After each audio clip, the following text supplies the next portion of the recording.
Dream big, never stop dreaming, because you can do whatever that you want as long as you believe in your dreams. Hi everyone, welcome to the Dare to Dream Productions podcast. Welcome Elizabeth J Cassidy. She's a filmmaker, writer, and actor from England who's been in the film industry for the past 5 years. Her work is rooted in social commentary that blends rawness and vulnerability with vibrant colors and poetry that speaks from the soul. Her work reminds us that we all struggle, have scars, but that is what makes us beautiful human beings. Thank you for joining us.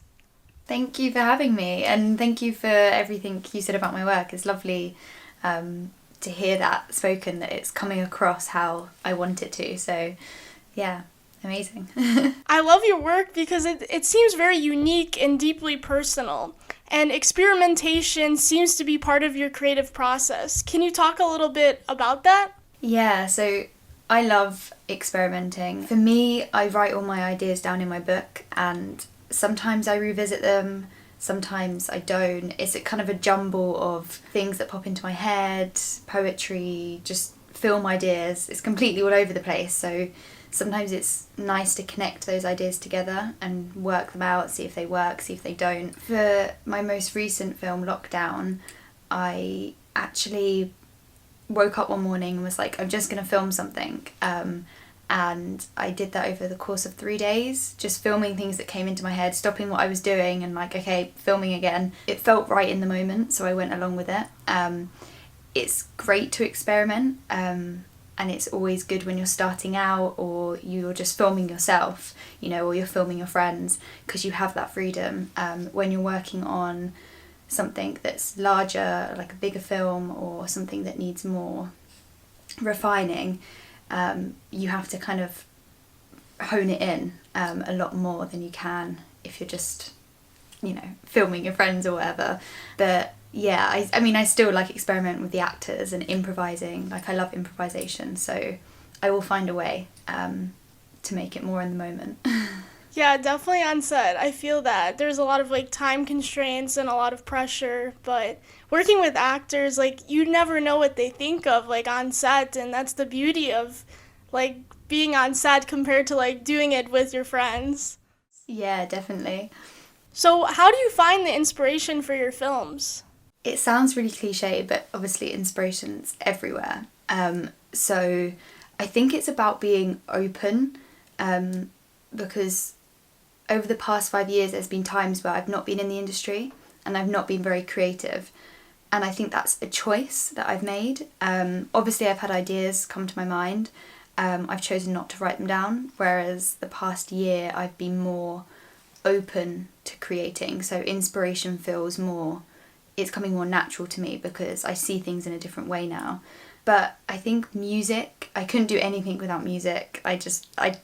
Music is inspiration for me. Like, when I'm writing, I'm listening to music. When I'm walking, I'm listening to music. I have to listen to music. And poetry. I love spoken word artists.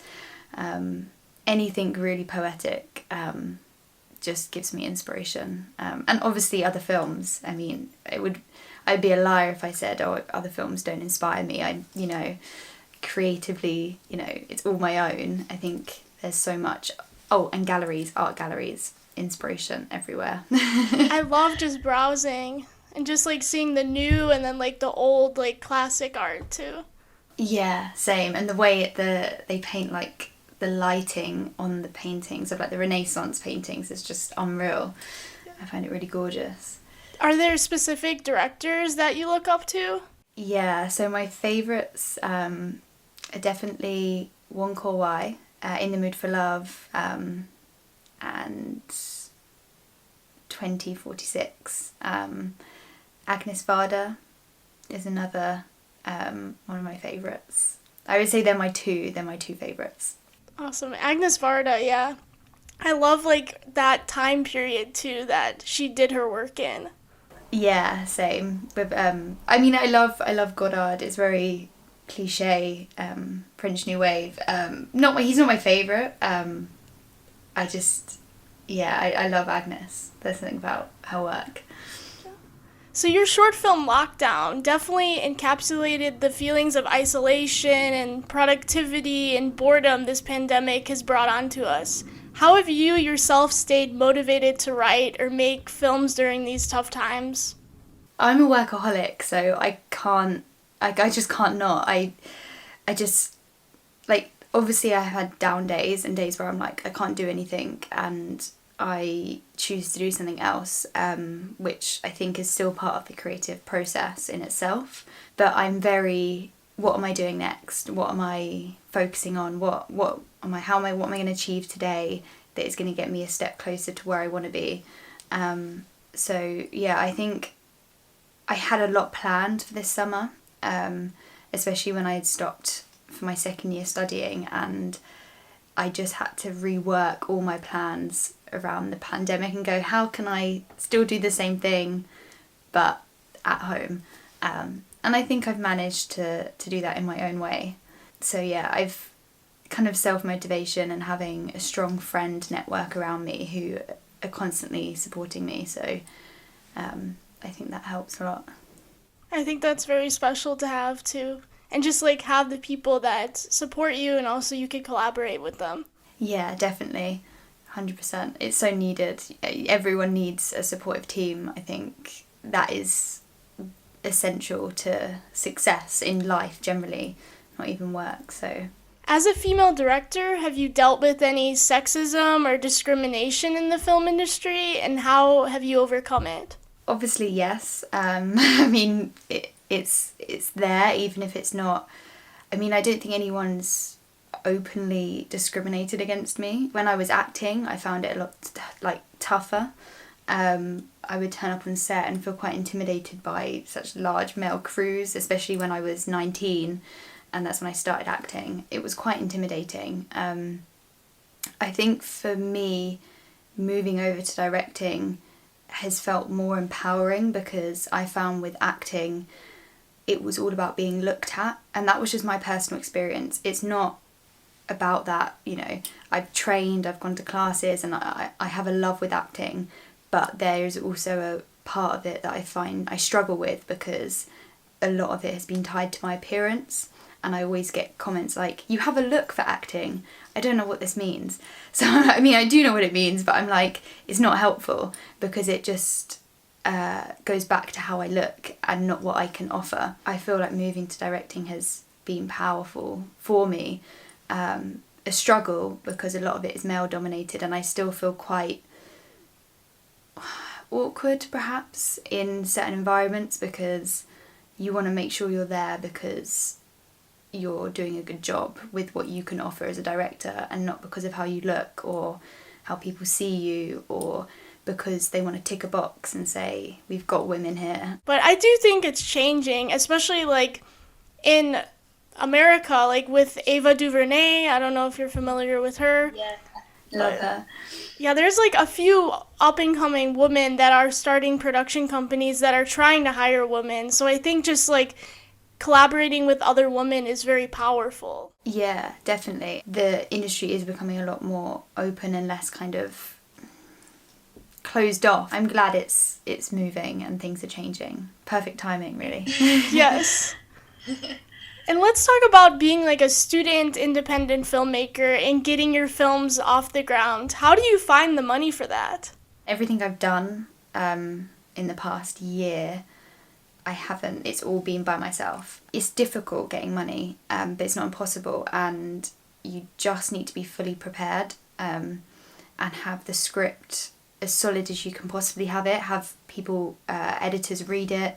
You know, if you've got friends who are editors or friends who are just really good at, you know, picking things out and who work in the industry, 100% get them to read it. Treatments are essential, and make sure you pitch it to people who are right for the project. You don't want to send it to a producer who isn't really going to be interested. You need to do your research and know what producers do what producers like your kind of films. Following people on Instagram, I think, is a great way, and on Twitter, of finding out what producers like what production companies you can collaborate with like what, and then you can start approaching people for funds and grants. There's loads out there, But I definitely think don't do anything without money, ever. If you're gonna need money for it, just don't do it without it. It gets messy, and it's definitely essential. Have you used like any of like GoFundMe or Indiegogo or any of those crowdsourcing? Yeah, so I used Indiegogo, I think back when I was 22, so 2017, for a feature film that I did. And we got half the money. They're really helpful, I think, if you've got the right network and means to get the money in that way. So if you've got a really big network, they work perfectly, and a really good marketing strategy. I think it's all just about preparation and knowing your audience and who you're really targeting as well. Awesome. That's good advice. Perfect. I've experienced it, so I feel like I can share. As a follow-up question, what advice would you give other student or beginner filmmakers? Just get out there and film. Film on your phone, film on your DSLR, film on your Red if you've got a Red. I mean, that would be insane. But like, just film. You don't have to put everything out there as well. You can film and just keep it to yourself and rework it. And I think learning how to edit is such an important skill, because it's like the final step of telling the story, I find. And as much as you know when you're working it out in your head and how you want it to look, you are editing it essentially. So I think you have to be able to edit if you want to direct. That's just my personal opinion. You don't have to be a really top skilled editor, but you have to know how to put something together and find the pace of the film in the edit. So I would say that's really important when you're starting out. Even if it's iMovie and you move up to Premiere or Final Cut, just really try to hone your skills with that. I think it's essential. I definitely agree. It also helps for you to understand just the process and what editors have to go through, and Yes. just how much footage, when you're on set, do you really need that extra take sometimes? Sometimes it's necessary, but when you're on set and it's just keep going, same takes, and there's no changes, it makes you step back and realize things about being on set too, I feel like. Yeah, 100%. Yeah, it's such a good skill to have, and I think it's good to understand each role and learn what the roles are on set, everyone's job role, and in post and in pre-production, and even in development, because you just start being able to piece it together of how this whole process works, and you can respect other people's jobs and what they offer to what you're creating. So yeah, definitely. I feel like when I first started, I didn't realize how big crews are, especially when you make a sci-fi film. There's so many VFX people involved. It's crazy. I mean, VFX blows my mind. I would love to be able to learn how to do all that. I know parts, I can't do any of it. I know how things are done. But yeah, it's a real skill, a lot of time. This is a very debatable question, and sometimes I question my own schooling, especially right now because all of our classes are going to be online for the fall. And so I'm taking a film class where we're supposed to be making short films every 2 weeks, if it was in person, but now it's all online. So I'm questioning, why am I paying the same amount for, being online and we're not going to be able to use the equipment? Do you think film school is worth it? So I completely understand how you feel about COVID and the new restrictions, because I'm in the same situation. I'm going to be going to no lectures, no seminars. I will just be doing that from my home, and it just sounds horrible to me. It's why am I paying this money for this? It makes no sense. I've never been to film school. For me, I would say yes, but that's only because I come from I'm an actor going into directing. I've worked in production. I've never worked in the crew, so in the camera department or sound department.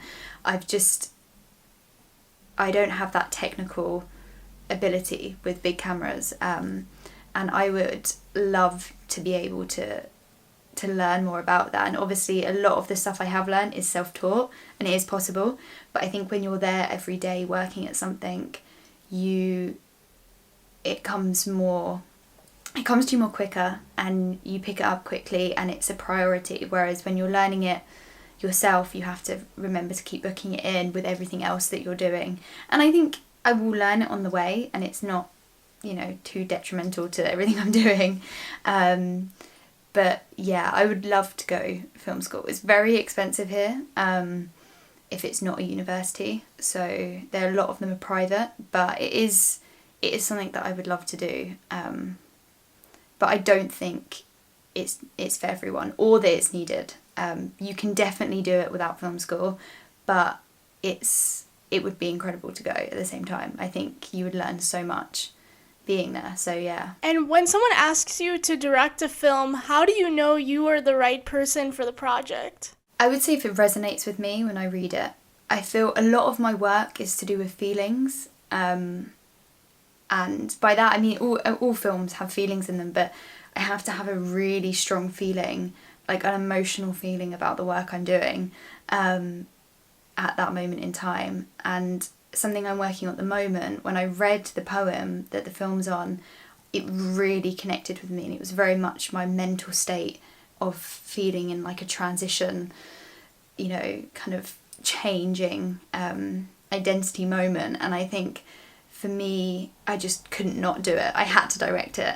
And I think you have to go with your gut, and if you feel like you can't make this work, or you're making suggestions to the writer and they're like, no, or you feel, or even sometimes you just feel personalities just don't work. For me, it's about someone's energy. If I'm working with someone and they don't have the same energy as me, where they're, let's do this, let's find a way, let's create, then I'm like, I'm not going to be holding this up. I think as much as it can be about the work can be amazing, but if the energy and the focus from someone isn't, then I'm not going to be a part of it. I think both have to, you can always work on the piece itself, but you can't change someone. And that's fine. It's just not meant to be. So yeah. I definitely agree. Finding just like people in general to work with is hard, and then the right people is even harder. Yeah, definitely. And I think that's why sometimes the industry can seem so closed off, because when you find your group, when you find the people you work with, you just never want to stop working with them, and then you find new people, but it's not every month that happens or every year. It can take a few years, or it could just happen overnight. It's one of those. Yeah. I love finding like those people, like your film family, as I call it. It's just like great, and you just feel like you have a community to go to when times are hard, and you could be vulnerable with these people because they understand what filming is like. Great, but sometimes it's very hard, and especially like when you're on set all day, and then if you do have the right people and the people that have good vibes, they will like pump you up even if you're feeling like down on set sometimes. Yeah, 100%. I think it's so essential having a creative group of people who can just support you no matter what, even if they're not in the film industry, or they are, they're doing something else creative. I just think, I couldn't live without those people, for sure. I couldn't do anything without them. So if there is a project that you don't really want to do, how do you politely decline it? If the work is really great and you love it, and it's just not for you for some reason, definitely compliment people when they're doing something good. Even if you don't particularly like the writing, or you think it's not where it needs to be right now, if constructive feedback is the kind of relationship you can have with that person, then you can offer it to them and just say, look, this isn't for me at the moment, and give a reason. I think niceness and honesty, you can't go wrong with it. I think when you try to lie and say, make up a reason as to why you don't want to be part of the project, it's only gonna kind of come back at you, and it will never come off as sincere or just as nice as just being honest. And, sometimes you might be too busy, wait for one bus and two come along. Like, you never know. And I think you've just got to be honest and say, right now, I can't take something else on. We obviously, for me, I love taking on as much as I can, and as much as that can be good because I'm motivated to do more, it can also be bad because then I take on too much. So I think knowing your limits, and not taking something on board because someone's approached you. If you feel something isn't your work or what you want to put out there, just say, great script, but it's not me. It's not, I don't think I can make something for this. I think you'll find a director who's perfect for it. I know someone. So just being aware of what work you want to put out there, I think is super important as well. I definitely agree. So as a director, I feel like it's your responsibility to make sure everyone feels comfortable on set. And we have a question from the United Kingdom, someone named Troy, and he asks, how do producers and directors ensure that their work environment is a friendly and collaborative environment? Making sure you know everyone on set is really important, and that you take the time before and while you're on set to really acknowledge people and not be distant. And I would say bringing yourself in a way that you are open and you're creatively calm, I like to call it, that you're not letting obviously being a director, all the problems go to the producer. You feel kind of in your creative element that you can then be friendly and nice to other people because you feel peaceful in a way. Preparation is key.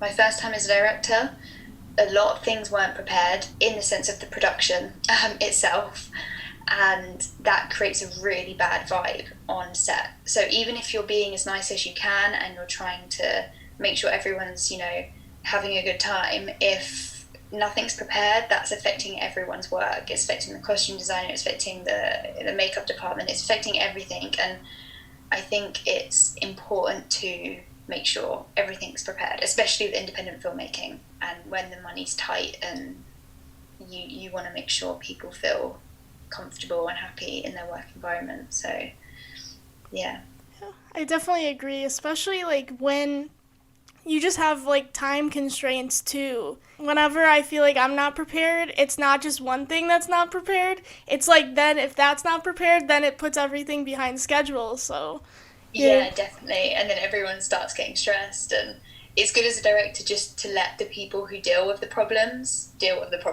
and you just focus on what you've got to do, because you have those people there. There's so many people that can help, and your problem's always just the creative side of things, and I think you can be the smiles person, that doesn't have to worry, and make sure your actors are happy and the crew are happy.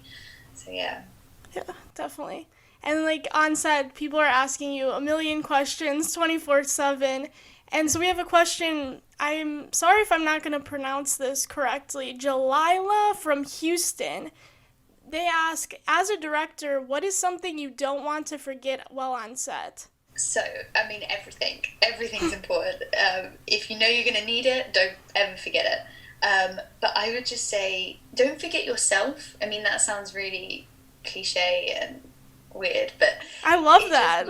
It's just, don't forget yourself, because I think when you go into being on set, it is a very high pay, it is an intense situation, and a lot is going on, and I do sometimes fall into a producer mindset where I think of problems, and that only takes me away of what I'm trying to achieve, and I think it will only take you away of the people in front of you. If you know your vision and you know what you want to do, that's the most important thing. So you can't forget that, because that's what's going to be the driving force of the film. I always think a film is, there's so many authors to a film. There's the writer, there's the director, there's the people who design everything. There's so many departments there.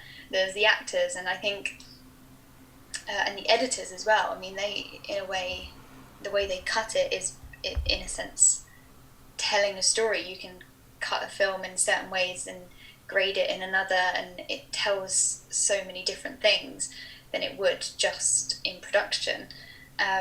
So I think being aware of that will automatically give you a sense of your vision will be able to channel through that, and your ego won't take over, which is what I think I'm saying. So you remember yourself, but you don't kind of bow to your ego. I think that's really important to remember, especially on and off set too. Yeah, definitely. As a follow-up question, Val from Vancouver asks, how do you deal with pressure and expectations put onto you? So I probably put them on myself more than others. So I'm very good at meeting expectations and deadlines, and if someone needs something, like, I will have it done like a million times over.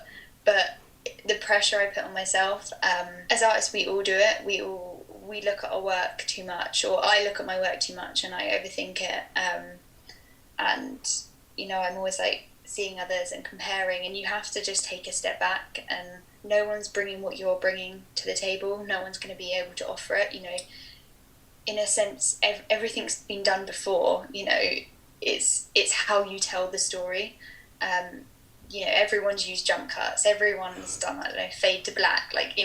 It's how you tell the story. And I think for me, working with actors and finding a way to really get them vulnerable and out of their shell, and to allow them freedom to tell that story, wherever it is in that moment coming from them, I think is so important. I think it's really special when that happens on set too. You can feel like the energy shifting when an actor really feels like a scene, and it's sometimes, I don't know if you've experienced this, but there's like an intimate moment between an actor and a director, and it's just like when they hit that special sweet spot and you both just like feel that strong emotion. That is what I live for on film sets.